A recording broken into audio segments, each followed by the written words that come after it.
Hi, my name is Jim. Welcome to an FI.js video on the topic of commercial deposit risk assessments. On the screen is an FI.js single-page application named Commercial Checking Risk, which we'll be using for this educational video.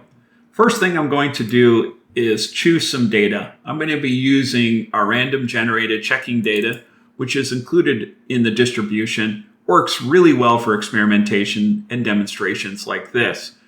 Once that data is selected, we're going to click Run Commercial Checking Risk, and we'll see at the top of our screen the name of the application, followed by a detailed description that's included with this single-page application, along with the results.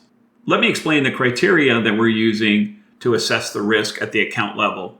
We're looking at the average balance, the number of checks written in a month, the number of deposits in a month, and the number of non-sufficient funds items, or NSFs, in 1 month. Let's go back to the first one, which is average balance. It's weighted of 5, which is the highest, so there's a high correlation between this particular criteria and the overall risk. For each criteria, we have a rubric. So there's individual scores based on the account level analysis. So for instance, if the average balance exceeds 3 standard deviations of the mean, which is approximately 99.7% of the data that lies in the normal distribution, so in other words, the average balance would have to lie at the extreme of the distribution, then we're going to be using a 5. If the average balance on the account exceeded the mean of all accounts, we're going to be using a 2. If it's less than or equal to the mean, we're just going to default that to a 1. Now, what we're going to do for each and every one of these select criteria is we're going to multiply the rubric score multiplied by the weight. For instance, if the average balance exceeded 3 standard deviations, use a 5. Then we're going to multiply that by the weight of a 5 for a total score of 25. And then what we'll do is we'll sum each one of the criteria together to come up with an overall risk score. The next criteria is number of checks written in a month. This is a weight of a 5 too. So if we have businesses that are issuing lots of checks for payroll, vendor management, and refunds, for instance, they're at greater risk to fraud and other operational risks. So we're going to be using a 5 if checks exceed 3 standard deviations. We're going to be using a 4 if it exceeds 2 standard deviations. 2 standard deviations is approximately 95% of the data that lies in a normal distribution. If checks exceed the mean, we're going to be using a 2, and the default here is 1 if it's equal to or less than the mean. The next criteria is number of checks deposited in 1 month.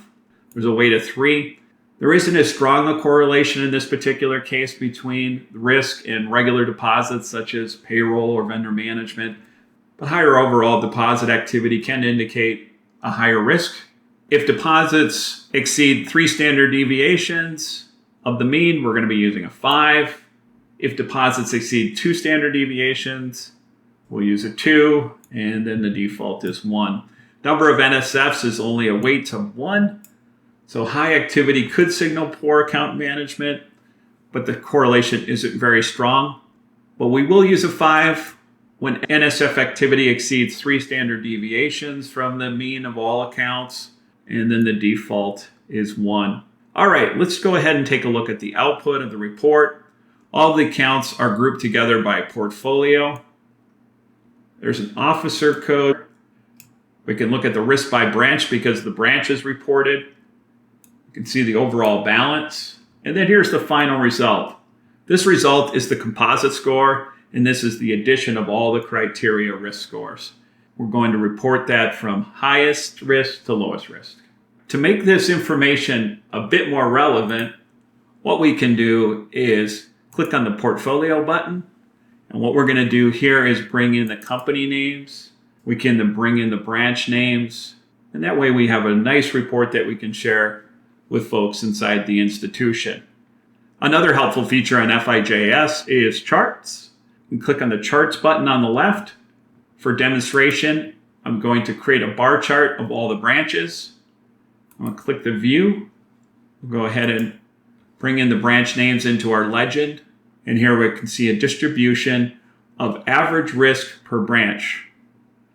Thank you for watching. I hope you learned more about commercial deposit risk management and the power of FI.js.